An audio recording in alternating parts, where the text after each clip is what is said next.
The Great Hall of the Galactic Confederation buzzed with voices. Representatives from 7 alien species sat around a circular table. They had gathered for their yearly meeting to discuss matters of peace and trade. Elder Meep Tor shuffled his 4 tentacles nervously. The old historian had lived for 300 years, but today he felt especially ancient. He cleared his throat, silencing the room. "My friends, I must share troubling news. Strange signals have been detected from the silent expanse." Gasps filled the chamber. The silent expanse was a sector of space that had remained empty and quiet for thousands of years. No one went there, no one spoke of it. "Impossible," said Drakvor, the red-scaled representative of the warrior Drak. "Nothing exists there." Zixvala, a young scientist with 6 limbs and bright purple eyes, stepped forward. Small for a Krell, she still commanded attention with her confident voice. "I found something," she said, placing a metal object on the table. "Ancient wreckage near the edge of the Forbidden Zone. The technology is like nothing in our records." The council members leaned forward to examine the strange object. It had symbols no one recognized carved into its surface. "This brings up old stories," whispered Meep Tor. "Tales most of us have dismissed as myths." "You speak of humans," said Glarbem, the eldest member present. His translucent skin glowed faintly in the dim light. "Those are just stories to scare children." Many nodded in agreement. Everyone had heard tales of humans, the dangerous warlike species that supposedly lived long ago. Stories described them as both terrifying and fascinating, creatures that could adapt to any environment, survive conditions that would kill other species, and fight with unexpected fury. But the stories also told of their remarkable kindness and creativity. Children's tales, repeated Drakvor, meant to warn against violence and aggression. Zixvala shook her head. "I found records, very old ones. There was an agreement made by our ancestors, a promise never to enter the silent expanse." "Why would they promise such a thing if humans were just myths?" asked a slender, bird-like representative. Meep Tor activated a holographic display. Ancient text appeared, written in a language few still understood. "This document is from the early days of our confederation. It speaks of a species that needed time and space. A species that had great potential for good and terrible potential for destruction. Our ancestors agreed to give them the silent expanse to let them develop on their own path." "And you believe these were humans?" asked Drakvor, his voice heavy with doubt. "I do," said Meep Tor. "And now, after thousands of years of silence, something is happening there." The room grew quiet as a new hologram appeared, showing energy readings from the edge of the silent expanse. Unusual patterns pulsed across the display. "These signals began 3 days ago," explained Zixvala. "They are growing stronger. Something is coming." The council erupted in arguments. Some wanted to send ships to investigate. Others insisted they respect the ancient agreement and stay away. "What if humans are real?" asked Zixvala when the noise died down. "What if they've been developing all this time, growing, learning? What might they have become?" No one had an answer, but fear and excitement filled the room in equal measure. After hours of debate, the council made their decision. They would send 1 research vessel to the edge of the silent expanse. They would observe, but not enter. They would not break the ancient promise, not yet. As the members left, Meep Tor and Zixvala remained, studying the strange object. "Do you really believe humans exist?" Zixvala asked. The old historian ran a tentacle over the strange symbols. "I believe we are about to find out, and I fear we may not be ready for the answer." The research vessel, Starseeker, hovered at the edge of the silent expanse. Captain Lorvek stood on the bridge, his 4 eyes scanning the empty space before them. Behind him, Zixvala worked at a control panel, her 6 limbs moving quickly over the buttons. "Anything?" the captain asked. Zixvala shook her head. "No change in the signals. They're still coming from deep within the expanse." For 3 days, they had waited and watched. The council had been clear. Observe only. Do not enter the Forbidden Zone. But Zixvala grew more curious with each passing hour. "Captain," called the sensor operator. I'm detecting a massive energy spike. All eyes turned to the main screen. A point of light appeared in the darkness, growing larger and brighter. It looked like a tear in space itself. "What is that?" whispered the captain. "A wormhole," said Zixvala, her voice filled with awe. "They've created a stable wormhole." The tear widened and through it came a ship. Then another. And another. Soon hundreds of vessels poured through the opening, ships of different sizes and shapes. They moved with perfect order, forming a massive fleet that filled the view screen. "By the ancient stars," gasped the captain. "There are so many." Alarms blared as several smaller ships broke from the fleet and moved toward the Starseeker. Zixvala's hearts raced with fear and excitement. "They're approaching us," said the weapons officer, her finger hovering over the defense controls. "No," ordered the captain. "We will not fire first. Open communications on all frequencies." The bridge crew waited in tense silence as the ships drew closer. They were sleek and powerful, unlike any design in the Confederation. A voice suddenly came through the speakers, speaking a language no one understood. Then it shifted, adapting, until words began to make sense. "Confederation vessel. This is Captain Jack Warren of the Earth Fleet flagship Intrepid. We come in peace and wish to establish contact." "Earth Fleet?" repeated the captain. "Are you humans?" There was a pause before the reply came. "Yes, I forget you wouldn't know our common name. We are humans from Earth and its colonies." Zixvala moved to the communication panel. "The myths are real," she said. "You exist." A new voice joined the conversation. "This is Lieutenant Sofia Diaz, Xenolinguistics Specialist. We've been monitoring your broadcasts for some time to learn your languages. We request permission to dock and meet in person." The captain hesitated. "I must consult with my superiors." "Of course," replied Captain Warren. "We understand this must be surprising for you." While the captain contacted the Confederation Council, a human face appeared on the screen. Captain Warren had pale skin, short brown hair, and looked nothing like the monsters from the old stories. "We've been isolated by a dimensional anomaly," he explained. "Time flows differently where we've been. What has been thousands of years, for you has only been decades for us." The council's response came quickly. "Proceed with caution, but allow the meeting." As a small human shuttle approached the Starseeker, Zixvala watched in fascination. Another human appeared on screen. Woman with dark skin and curly black hair. "I'm Lieutenant Diaz," she said with a smile. "I'll be leading our first contact team." "How many of you are there?" asked Zixvala, watching the massive fleet behind the shuttle. "Billions," replied Diaz. "We've expanded to thousands of worlds through what we call our expansion initiative." The shuttle docked and the crew gathered nervously. The door opened and humans stepped onto the Starseeker. They were shorter than expected, with only 2 arms and 2 legs, but they moved with confidence. "Hello," said Lieutenant Diaz, extending her hand in what they would later learn was a greeting gesture. "On behalf of humanity, we're pleased to finally meet our galactic neighbors." The space station Harmony Point floated between Confederation space and the edge of what was once called the Silent Expanse. Built in just 2 weeks with the help of human engineers, it served as neutral ground for the diplomatic summit. Ambassador Liam Carter led the human delegation. Tall and gray-haired, he had spent 30 years in diplomatic service. Behind him walked people of different colors and sizes, showing the diversity of humanity.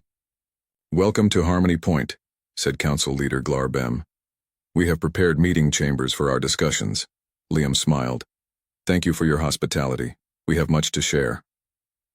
The grand chamber filled with representatives from all 7 Confederation species. Some watched the humans with fear, others with curiosity.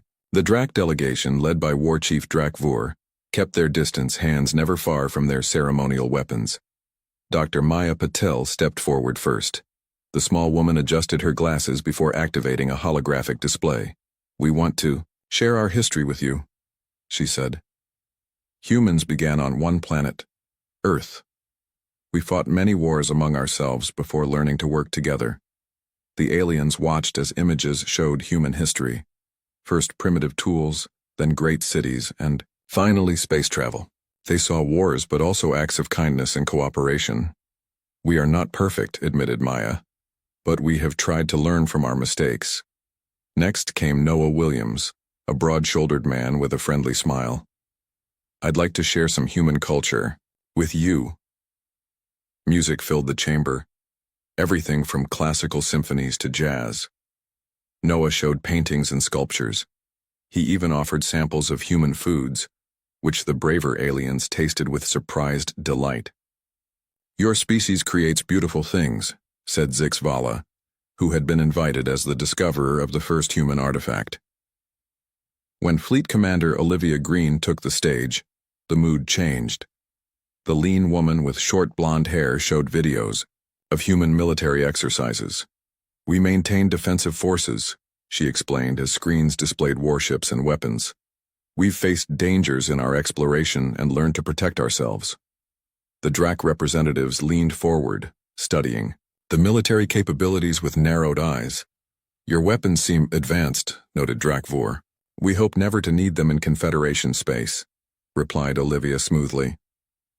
As days passed, the aliens divided into groups. The Krell and 3 other species welcomed human knowledge eagerly. The bird-like Avari remained neutral. But the Drac and the insectoid Zith kept apart, talking quietly among themselves. Sam Rodriguez, a young communications officer with keen ears, approached Ambassador Carter one evening. Sir, I've detected encrypted transmissions between the Drac and Zith ships, he said quietly. They're worried about our presence. The Drac are preparing their defense fleets. Liam frowned. Keep monitoring, but say nothing for now. We don't want to cause panic. That night, Zixvala invited Dr. Maya Patel to her quarters. Some fear you, she admitted. The stories of humans described you as dangerous, as unpredictable. Maya sighed. We can be, but we can also be kind and creative. You've seen that too, right? Yes, said Zixvala. But the Drac see only the danger. They've always valued strength above all else. On the 5th day, news arrived that shook the station. A Confederation outpost at the edge of their territory had gone silent. Then another. Something was attacking the outer colonies. The diplomatic meeting erupted in chaos. The Drac pointed accusing fingers at the humans. This happens just as you arrive, shouted Drakvor. Too convenient. Liam Carter stood firm amid the shouting. We had nothing to do with this, but we are willing to help you investigate. As arguments filled the chamber, a message arrived from the front lines. The few survivors described attackers unlike any known species. They called them the Void Scourge, beings that consumed everything in their path. The peaceful summit had ended. War had come to the stars. The emergency council gathered in the main chamber of Harmony Point. Images from the outer colonies filled the screens. Cities in ruins, ships torn apart, and strange black creatures moving like a wave across planets. The Void Scourge has destroyed 3 worlds in 6 days, reported Admiral Krill of the Confederation fleet. Our weapons barely slow them down. They adapt quickly to our attacks. Drakvor slammed his fist on the table. This began when the humans arrived. They must have brought this plague upon us. Ambassador Carter shook his head. We've never encountered these creatures before, but we want to help. Greg Franklin, a human defense strategist with 20 years of military experience, studied the battle footage carefully. He was a quiet man with dark skin and watchful eyes. Something about the Scourge's movements seemed familiar to him. They move like the hive, he said suddenly. All eyes turned to him. The what? Asked Zixvala. An enemy we faced 15 years ago. Not the same species, but similar tactics. They learn and adapt as a group. When you kill one, the others instantly know what weapon you used. The aliens whispered among themselves. Admiral Krill looked doubtful. Our fleets are being destroyed. We've lost contact with the colony on Nebulon Prime. 50 million people live there. Meeptor, who had joined the emergency meeting, spoke up. If the humans recognize these tactics, perhaps they can help us fight. Or perhaps they created this enemy, hissed Zith Nara, leader of the insectoid Zith. The energy of their wormhole could have attracted the scourge. Tension filled the room. Some Confederation members moved away from the humans. Others moved closer. Greg Franklin pulled up energy readings from when the human fleet arrived. There is a similarity between our wormhole signature and the energy the scourge leaves behind. We didn't bring them, but our arrival might have woken them up. The room erupted in angry shouts. War Chief Drakvor and his warriors rose to their feet. You admit it. You caused this. We demand you leave Confederation space immediately. Ambassador Carter tried to calm the situation. If we accidentally drew their attention, we have even more reason to help you fight them. As arguments continued, another message arrived. The scourge had been spotted heading toward Centauri Station, a major trading hub with millions of inhabitants. Admiral Kate Johnson of the human fleet stood up. She was a stern woman with short gray hair and a commanding presence. We don't have time for this, she said firmly. While we argue, people are dying. I propose a joint defense force, human and Confederation, ships working together. Drakvor laughed bitterly. You expect us to trust you with our military? I expect you to want to survive, replied Kate. Our ships can be at Centauri Station in 6 hours. How long would your fleet take? There was uncomfortable silence. The Confederation ships were slower, their weapons less powerful. 2 days, admitted Admiral Krill. Then we have no choice, said Council Leader Glarbem. We must accept human help, at least for now. The meeting ended with a fragile agreement. Human ships would join the defense of Centauri Station, with a small Confederation force alongside them to observe. As they left the chamber, Sam Rodriguez approached Greg Franklin. Sir, I've been monitoring Drak communications. They're sending a private fleet to Nebulon Prime, but they told the Council they didn't have ships to spare. Greg frowned. They're up to something. Keep this between us for now, but tell Admiral Johnson. Across the stars, the Void Scourge continued its advance, consuming everything in its path. And on a distant Drak warship, scientists studied a piece of Scourge technology they had recovered, technology that looked strangely familiar to them. Alarms blared across Nebulon Prime as the Void Scourge ships appeared in the sky. Millions of people rushed toward evacuation centers, but there were not enough ships to carry them all to safety. Confederation fleet is still 8 hours away, reported a frightened operator in the control tower. Governor Prilvax closed all 4 of his eyes in despair. Then we are lost. Suddenly, a new voice came through the communication system. Nebulon Prime, this is Captain Ryan Mitchell of the IO, Earth Vessel Defender. We have 20 ships in your orbit and more on the way. Begin evacuation immediately. We will cover you. Outside, human ships appeared from jump points, moving to form a protective barrier between the planet and the approaching scourge. They were smaller than Confederation vessels, but moved with incredible speed and precision. On the command ship, Captain Mitchell watched the enemy approach. He was young for a captain, with a determined expression and quick eyes that missed nothing. Kill 'em. Ship's defensive formation Delta, he ordered. Civilian evacuation is our priority. The human ships fired their weapons, creating a wall of energy that temporarily held back the scourge. On the planet below, people rushed onto evacuation vessels. Governor Prilvax watched in amazement. They came for us, even though we're not their people. In another part of space, Dr. Eric Barnes worked frantically in his lab aboard the science vessel Curiosity. He was a thin man with tired eyes who had not slept in 3 days. Beside him, several Krell scientists examined data from scourge encounters. Look, here, said Eric, pointing to a pattern in the readings. They communicate through energy pulses. If we can disrupt that signal. Zix Vala, who had joined the research team, nodded excitedly. We could break their coordination. Exactly, said Eric. We need to modify our communication arrays to broadcast on this frequency. Meanwhile, at Centauri Station, the joint Human Confederation fleet prepared for battle. Admiral Johnson had divided the ships into mixed squadrons, though this caused some problems. Human ships move too quickly, complained a Drak commander. We cannot keep formation with them. Then we'll slow down. said pilot Diane Nelson, a woman with red hair and a stubborn chin. But when the fighting starts, we need to be free to maneuver. The Scourge attacked with overwhelming force. Dozens of ships swarmed the defenders, their black hulls absorbing energy weapons. During the battle, a Drac squadron found itself cut, off and surrounded. Their ships were heavy and powerful but too slow to escape.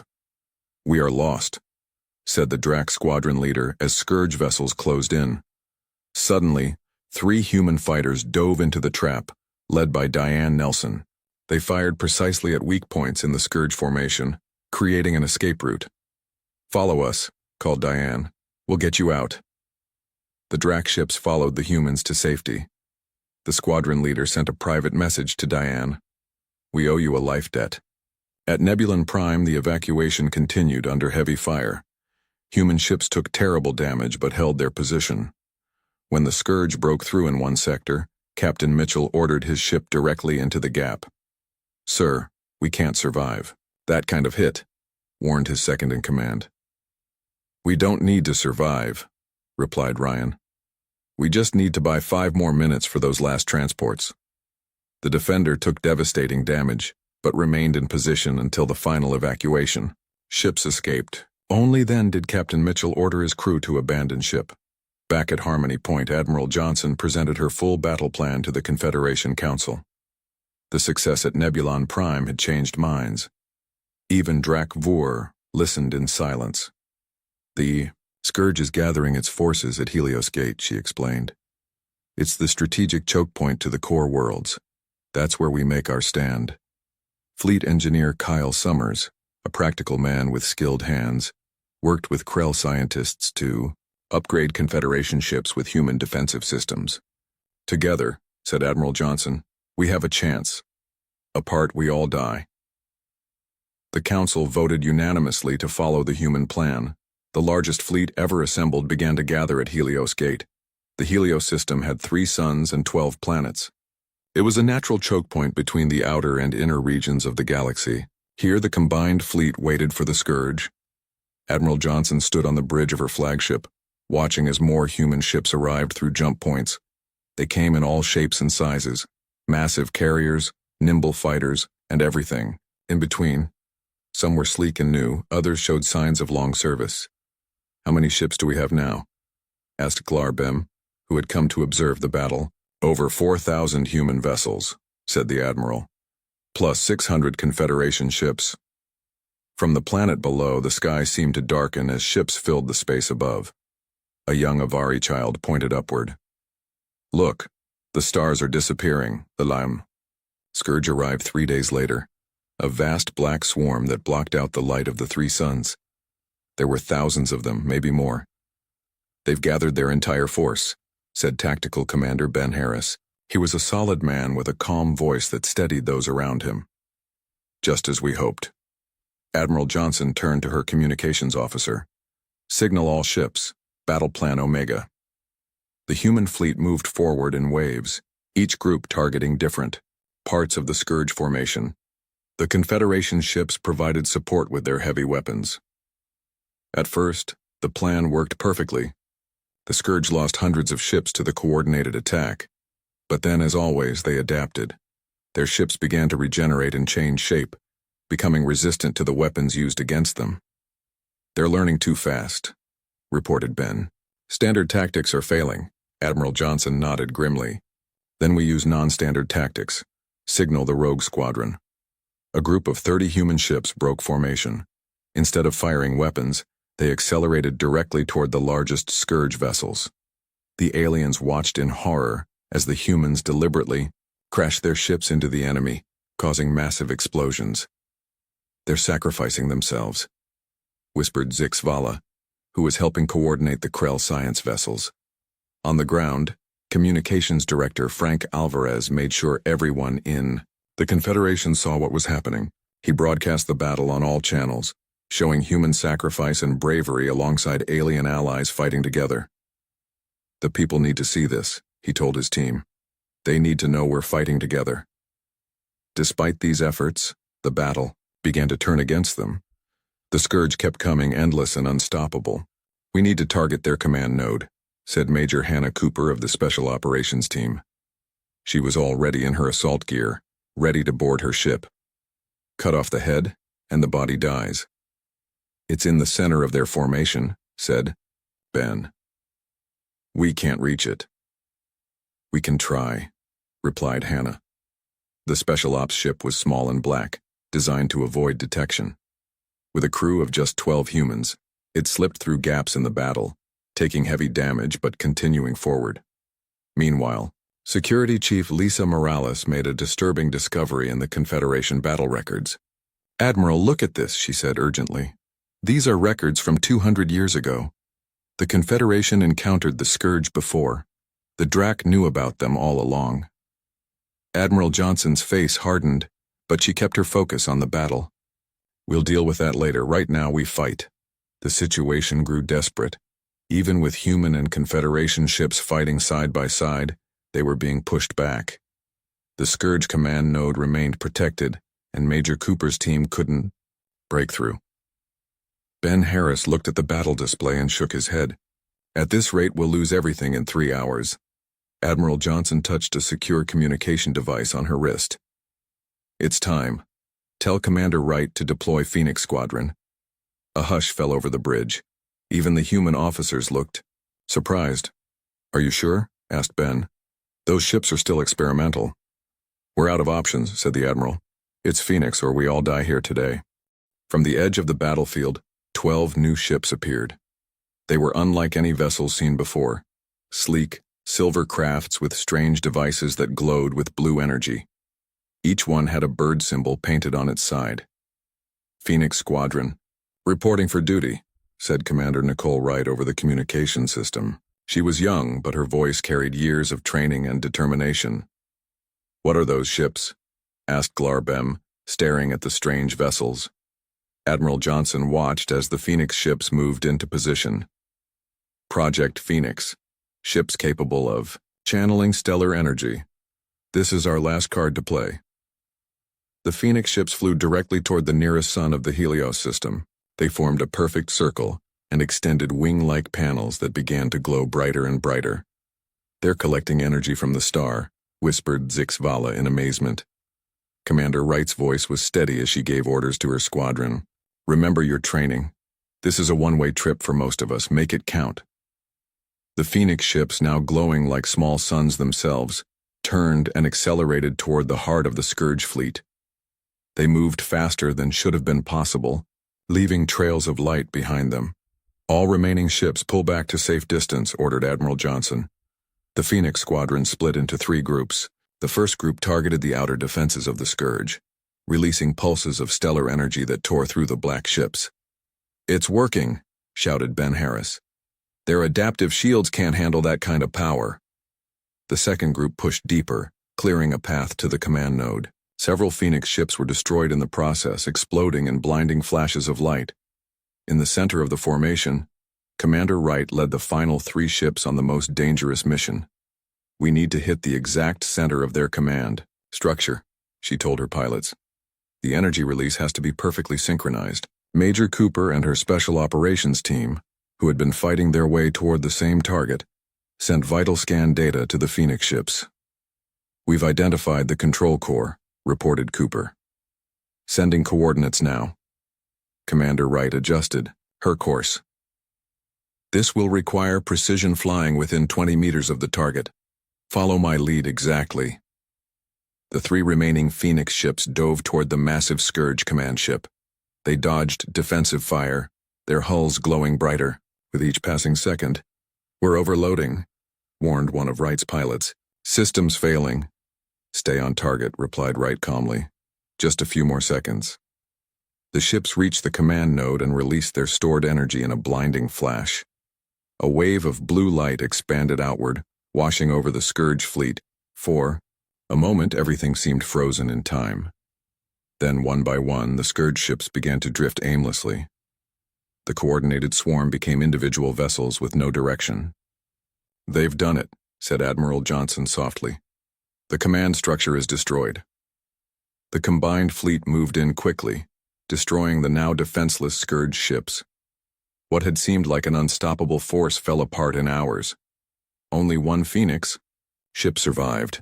Commander Wright's vessel, badly damaged but still intact. As rescue ships approached, the true cost of victory became clear. Thousands of humans and Confederation citizens had died to save billions more. 1 month later, representatives from all species gathered on Harmony Point for a very different kind of meeting. Human Ambassador Carter stood beside Council Leader Glarbem as they unveiled a memorial wall with names of those lost in the battle. "Today we honor the fallen of all species," said Glarbem, "and we begin a new chapter in our shared history." The ancient records were finally opened, revealing that humans had indeed been known to the Confederation long ago. Their ancestors had agreed to separate until both civilizations had matured enough to meet as equals. Young alien children now told new stories, not of mythical, dangerous humans, but of real allies who came when needed most. They spoke of the day human ships darkened the sky, not as a frightening tale, but as a legend of hope. And among the stars, human and alien ships flew together, exploring the galaxy as one united force. 5 years passed since the Great Battle at Helios Gate. The galaxy had changed in ways few could have imagined. Where once 7 species lived separate lives, now 8 worked together in a new alliance called the Stellar Union. On the planet Harmony, built where the space station once floated, stood the new capital city. Buildings of different designs showed the influence of all species, but the tallest tower bore the Phoenix symbol, a reminder of sacrifice and rebirth. Admiral Kate Johnson, now Supreme Commander of the Union Fleet, walked through the memorial, garden with Zix Vala, who had become ambassador for the Krell people. "Hard to believe it's been 5 years," said Kate, looking at the trees planted for each ship lost in the battle. "Sometimes it feels like yesterday." Zix Vala nodded. "The young ones who weren't there ask me what it was like when human ships first appeared. They cannot imagine a time when we didn't know each other." They stopped at a special monument, a recovered piece of Commander Wright's Phoenix ship. Nicole had survived and now led the new Phoenix Corps, training pilots from all species. "The exploration teams found something interesting in the far reaches," said Kate, changing the subject. "Ancient ruins that appear to predate all our civilizations." "Another myth becoming reality?" asked Zix Vala with a smile. In another part of the city, Dr. Eric Barnes worked with scientists from every species. His lab had become the center for joint research where knowledge was freely shared. Today they studied strange energy readings from the edge of known space. "It's similar to the wormhole signature that brought humans here," said a young Drac scientist. The Drac had changed the most in these 5 years, turning their warrior culture toward exploration and protection rather than conquest. Eric nodded. "But much larger. Whatever is creating this disturbance, it's massive." On board the exploration vessel Unity, Captain Ryan Mitchell prepared his mixed crew for a long mission. The ship was the first of its kind, designed and built by all 8 species working together, combining the best of their technologies. "We'll be gone for at least 2 years, he told them. "We're going farther than anyone has ever gone before." His first officer, a Drac named Krell Var, checked the final systems. "The ship is ready, Captain, and so is the crew." The Unity carried representatives from every species, including Lisa Morales, now Chief of Security for the Stellar Union. She had worked tirelessly to build trust between humans and the Confederation after discovering the Drac's secret knowledge of the Scourge. "New mission, new challenges," she said to Ryan, "but we've faced worse." In the Great Council chamber, Liam Carter sat with leaders from all species. Now older, with more gray in his hair, he remained the human representative on the Council of 8. "The records we found beneath the old Drac capital have been fully translated," announced Meeptor, now keeper of the combined histories. "They confirm what we suspected. The ancient beings who first traveled the stars, the ones our myths called the architects, they didn't disappear. They divided into our 8 species." Murmurs filled the chamber as this news sank in. "So, we were one people long ago," said Glarbem, "separated by time and space but now reunited." On Earth, children learned about their cosmic cousins, just as young aliens learned about humans. In schools across thousands of worlds, they studied the battle that had brought them together and the peace that followed. And sometimes, when elders gathered to share stories, they still spoke of the day when human ships darkened the sky. But now they added what came after, how light returned, brighter than before, as 8 peoples who were once strangers became family among the stars.